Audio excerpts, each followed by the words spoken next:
In this video, we're going to take a look at some OECD data showing us the number of excess deaths by week of occurrence in 2022. For the purposes of this presentation, I'll just be looking at the data from Australia, Canada, Sweden, the UK and the United States, although feel free to look up the data for other countries if you wish. The website that we'll be using is OECD Stat, which is the official OECD statistics website. First, we'll need to click on Health, then click on COVID-19 Health Indicators. Then we need to click on Mortality by week. Then finally click on Excess Deaths by week, 2020 to 2022. This will show us a table of data with a whole bunch of countries included. But as I said at the start, I'm only wanting to use those 5 countries that I mentioned previously. So you can simply click on Customize, then Country, and then select the countries that you wish to include. Here's the resulting table for Australia, Canada, Sweden, UK and the US. Scrolling down you can see there are a whole bunch of numbers, but it's not exactly presentation friendly, so for the purposes of this video I'm going to click on the Export button and export the data as an Excel spreadsheet so that it's easier to present and to add up numbers and so on. Here's the resulting spreadsheet. Hopefully the writing is not too small on your screen, but I'll show you some graphs with this data later, which should be easier to interpret. The table shows you the data for each of the countries, Australia, Canada, Sweden, and so on, and the week number for each week of 2022 so far. Not all countries have released all the data so far. For example, Australia only has up until week 30, which is up until the end of July. For each country, there are 2 columns, excess deaths as a number, that is how many extra people died in that week compared to historical averages, and the percentage change, again as compared to historical averages. So for example, in week 24, an extra 877 people died in Australia, which is a 27% increase. It's certainly no laughing matter.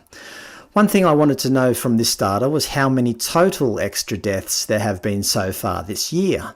So I just found the sum of each of the columns using Excel.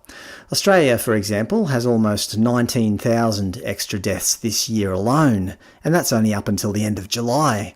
Canada is similar at 21,000 excess deaths. UK 27,000, the US 349,000, remembering though that the US has a much larger population at around 332 million, which is around 12 or 13 times the population of Australia. But even so, that's a lot of extra deaths. But the standout, I suppose, is Sweden, with only 158 extra deaths in total, a fraction of the other countries, noting that Sweden has a population of around 10.5 million people. So why would that be? Why would Sweden have so few excess deaths? A bit over a year ago, the ABC here in Australia was reporting that Sweden's controversial no-lockdown strategy meant it acted too slowly during the pandemic. But 1 year on, here we are. They certainly fared a lot better in terms of excess deaths. I'm not saying either way whether lockdowns and excess deaths are related, but these are the numbers. It's certainly worthy of investigation, is it not? Now I'll show you some charts that I produced from this data. Here's a comparison of the raw data between Sweden and Australia, noting that Australia has about 2.5 times the population. But even so, there's a huge disparity in excess deaths between the 2 countries. The excess deaths in Sweden, shown in orange, are relatively stable in that sometimes they're positive, sometimes they're negative, but overall they're hovering around the x-axis, the 0 mark. Whereas Australia in blue has clearly stayed well above historical averages. Depending on the week, there's been between 400 and 1,000 extra deaths every week this year. I mean, that would be like a jumbo jet falling out of the sky every single week. Actually, if a single jumbo jet crashed into Australia, there would be a huge investigation, and rightly so.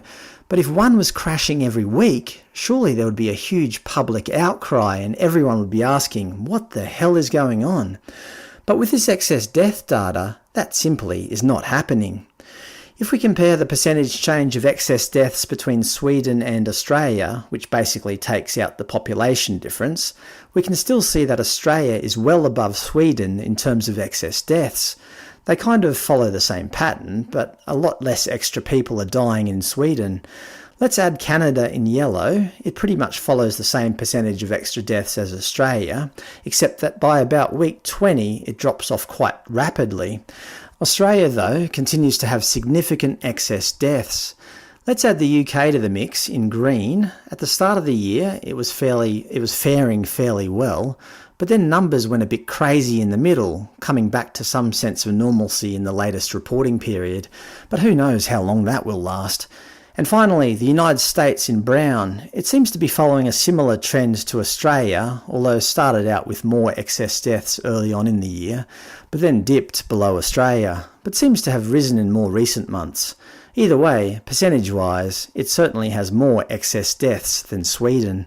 Look, we'd have to follow this data over the long term to see how this all plays out, but as I said before, isn't this worth investigating? Why is the government basically not talking about this? Does anybody know? I suppose it's just not in their political interests. They have more to lose than to gain.